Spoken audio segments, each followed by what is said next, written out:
Hello, good evening, and welcome to Read with Chide. I hope you've had a lovely day so far today.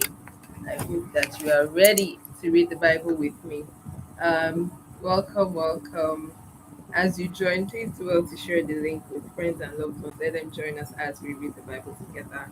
Um, Today we are reading Deuteronomy 19, 20, and 21.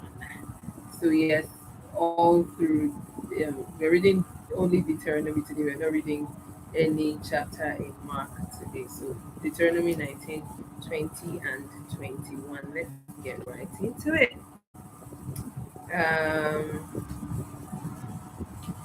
Hi, whoever it is that just joined, let me know who you are so that I can say hi.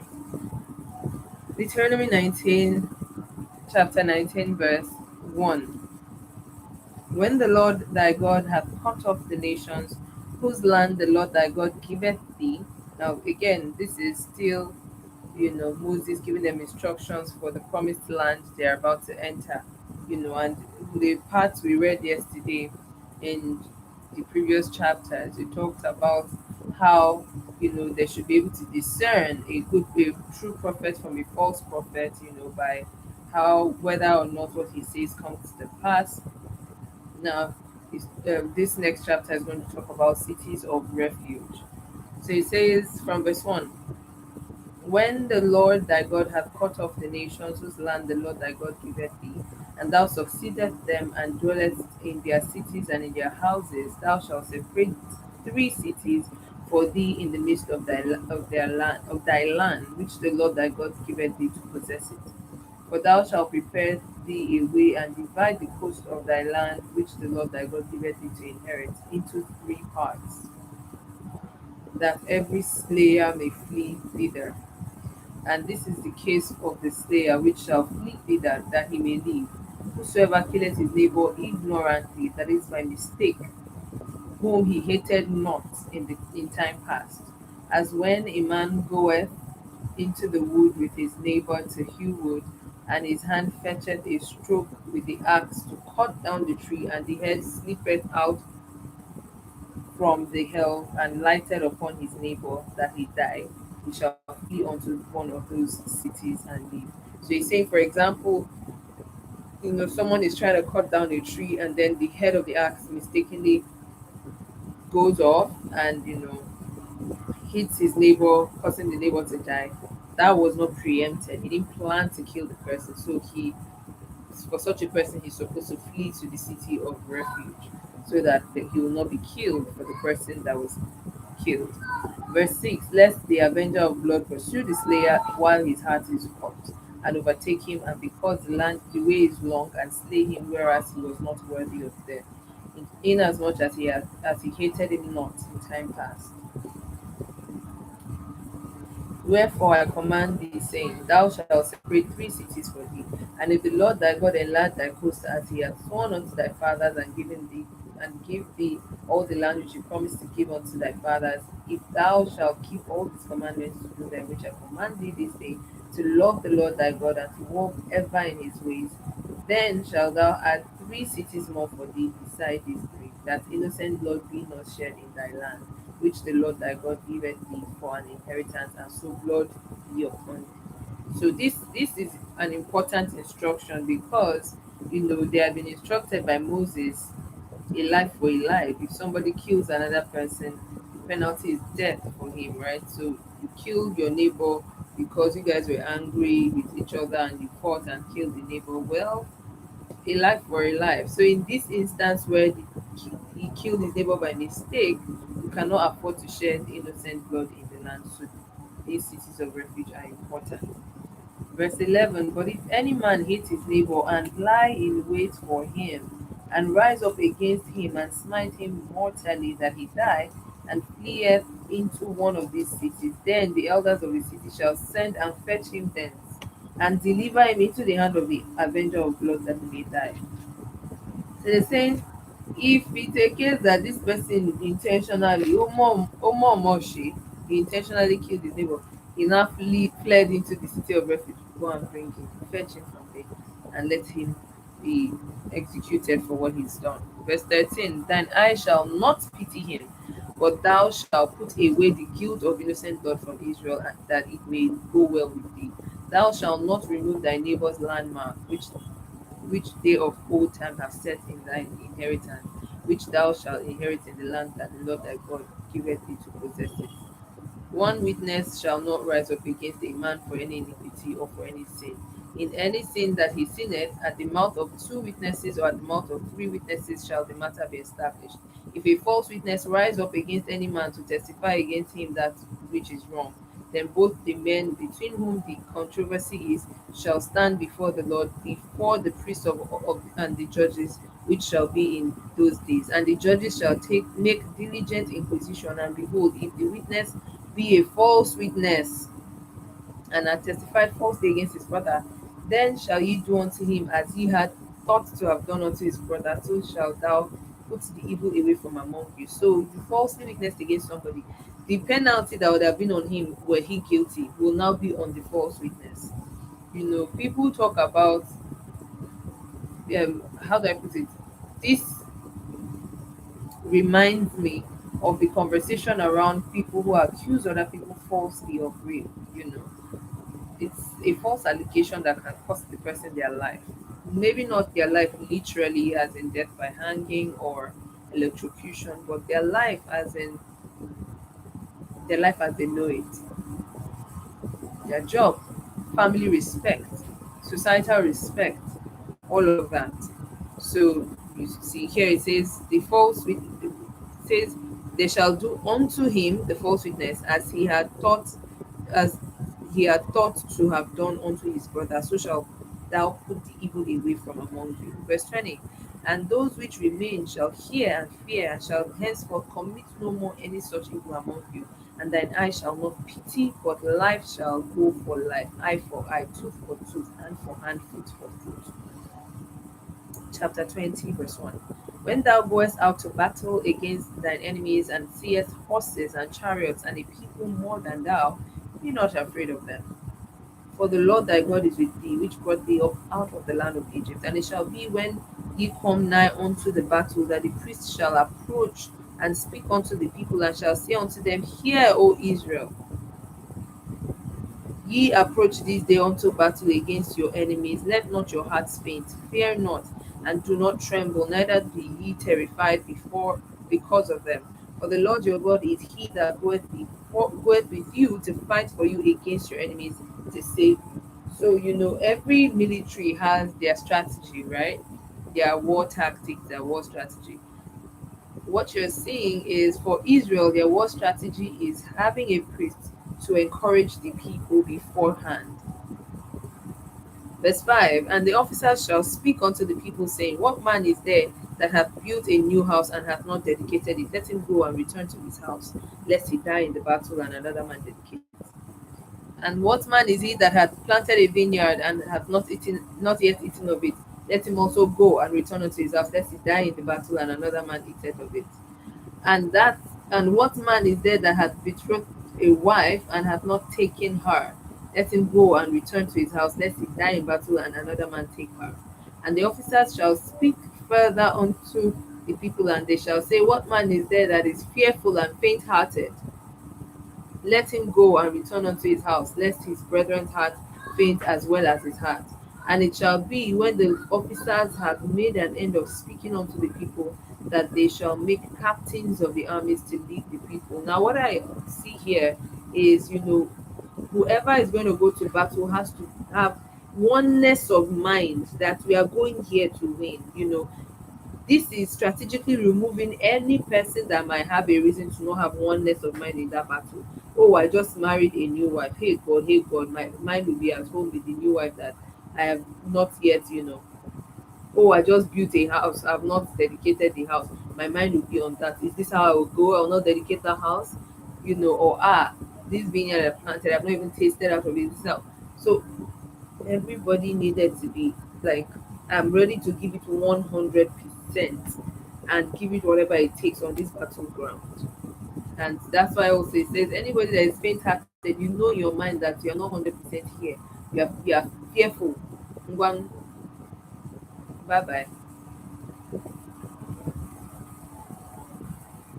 Chapter verse 10.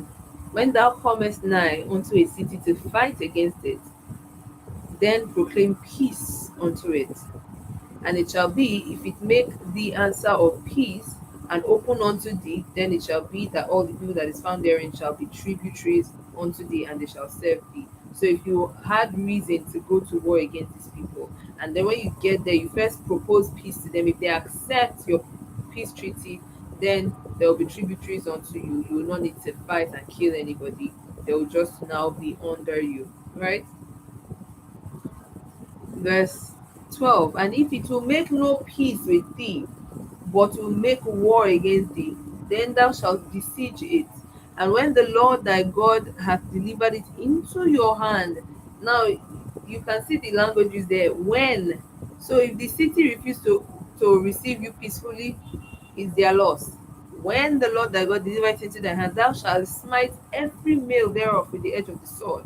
But the women and the children, the women and the little ones, and the cattle and all that is in the city, even all the spoil thereof, thou shalt take unto thyself, and thou shalt eat the spoil of thine enemy, which the Lord thy God hath given thee.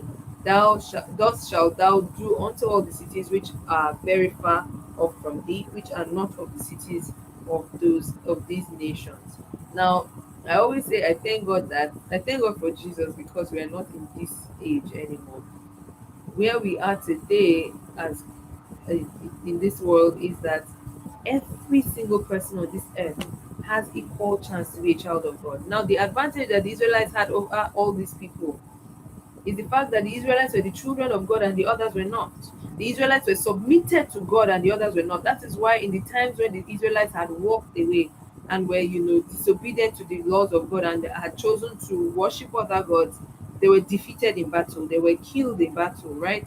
But as long as they were submitted to God, as long as they were God's people, that was their advantage in any fight that they had, anyone they had to fight. But in today's reality, glory to God, every person on this earth has an equal chance to be God's own child, has an equal chance to be submitted to God. And so you you you have no fear that for us who have received Christ, you have no fear that somebody will come from somewhere and have, the unmatched advantage of having the God of heaven behind them against you. Um, verse 16.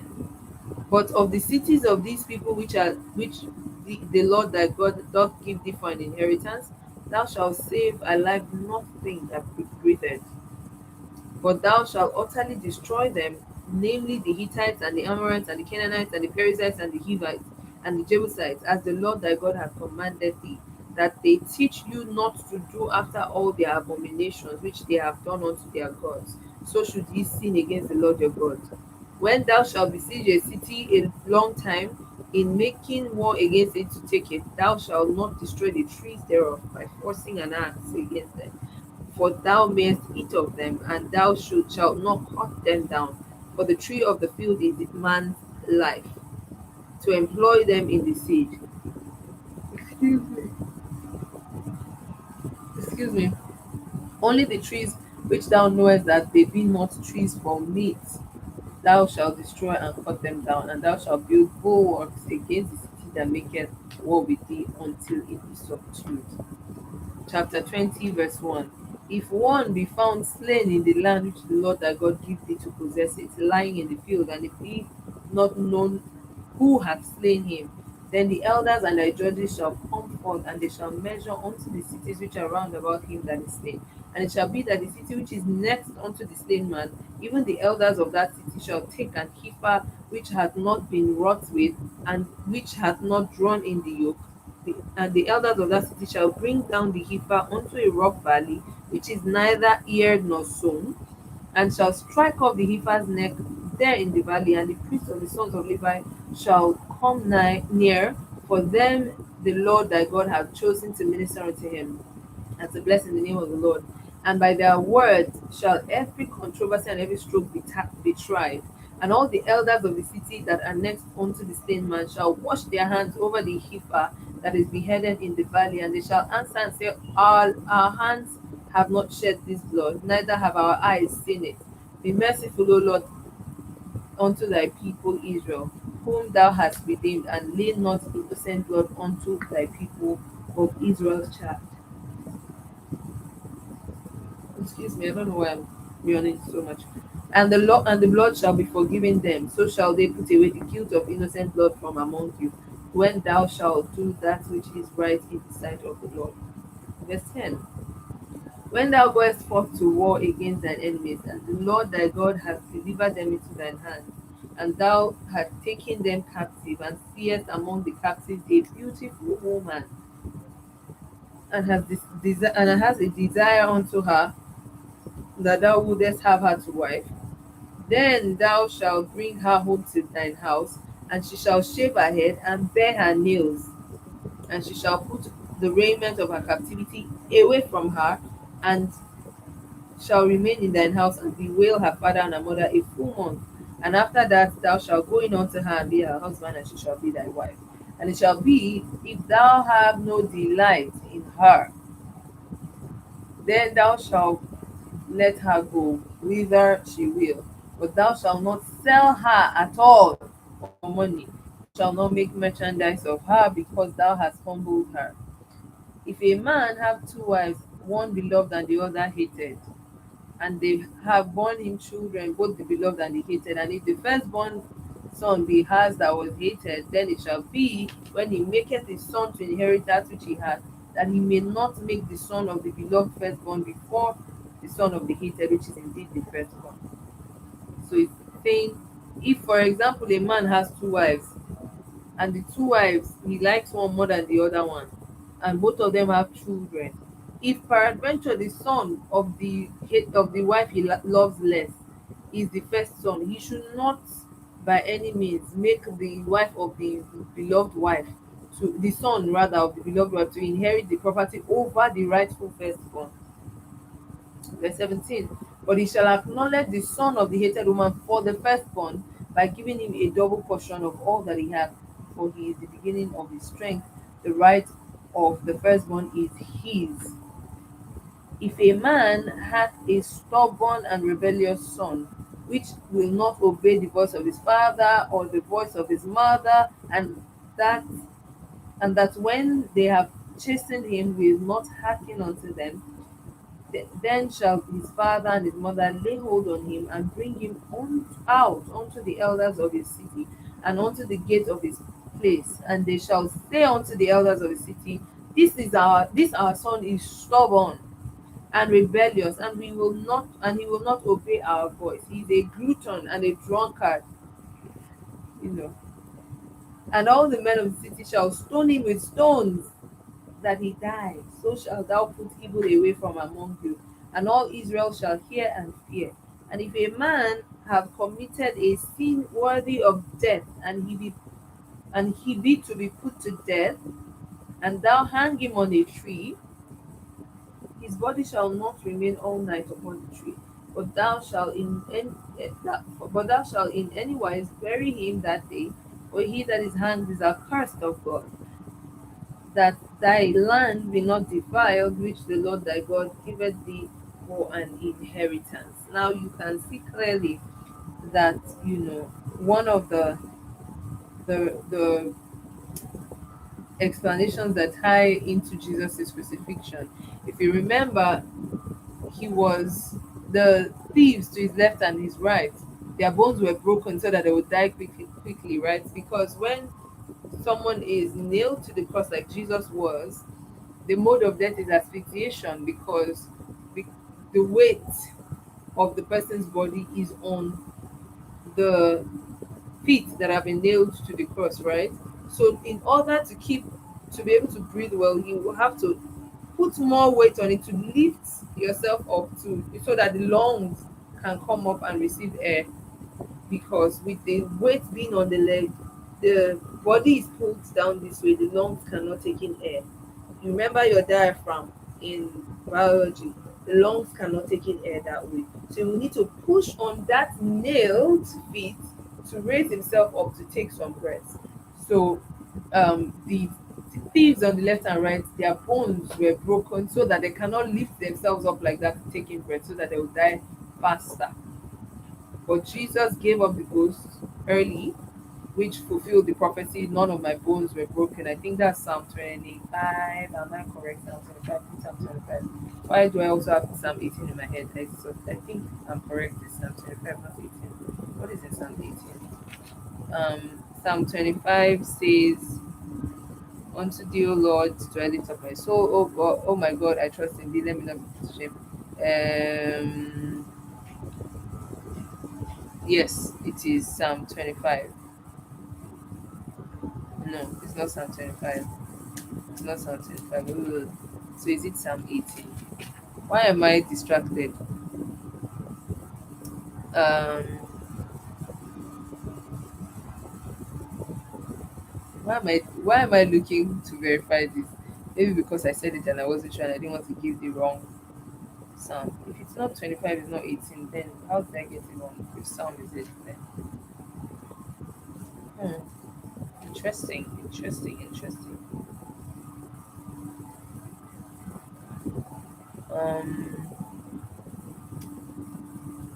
if you remember the psalm, just type it in the comments so that all of us will be reminded of the psalm. It's the psalm that says, my God, why hast thou forsaken me?" The same psalm talked about his none of his bones being broken. The same psalm talked about how the gospel will be preached. Yeah, and I wonder why I'm not remembering what psalm that is. Anyway, back to Deuteronomy 21. Um, Yes, so his body shall not remain all night upon the tree, but thou shalt in any wise bury him that day, for he that is hanged is accursed of God, that thy land be not defiled, which the Lord thy God giveth thee for an inheritance. So that may God bless the reading of his word. That brings us to the end of our Bible reading for today. Tomorrow we are going to read um Day 73. Do well to join and join early. Do well to invite someone to read the Bible with us. Share the link with as many people as you can. Yep, I found it. It's Psalm 22. Psalm 22. And I don't know why I'm opening this psalm again. So Psalm 22 says, from the very first verse, my God, why hast thou forsaken me? Why art thou so far from helping me and from the words of my roaring? Now, one thing, maybe this is why I was so interested in opening the psalm. You know how people, you, I'm sure at some point you wondered, why did Jesus say, my God, why hast thou forsaken me? Right? First off, simple answer, Jesus was referencing this psalm, right? This psalm of David, because when David wrote down this prophecy, it was about Jesus. It was about Jesus. And if you read through the chapter, you will see other references that referred to Jesus' crucifixion. In verse 6, he said, "But I am a woman, no man, a reproach of men and despise of the people." Verse 7, "All they that see me laugh me to scorn. They shoot out the lip, they shake the head, saying, He trusted in the Lord that he would deliver him. Let him deliver him, seeing he delighted in him." Remember what they were saying to Jesus? "Oh, save, healer, save yourself. Save yourself. You called yourself King of the Jews, so you are calling on your Father to save you." Yeah. So this is the psalm that Jesus was referencing, and this the what we read in Deuteronomy 21 is also why they didn't want them to remain there till the next day. But Jesus gave up the ghost before they got to him, so none of his bones were broken. Let me know in the comments what you learned from today's reading, what thoughts popped in your head, what questions popped in your head, so that we can study the Bible, study it together, and learn together. Thank you once again for joining me this evening. Do have a lovely, lovely evening. If you're watching the replay, ensure you share it, ensure you drop your comments, ensure you like the video, ensure you are subscribed and you have the notification bell on so that you can be notified every single time we are streaming live. Because you probably don't have notification on. That's why you're not watching it live. That's why you're watching the replay. Do better. Have a lovely night, rest. Good night.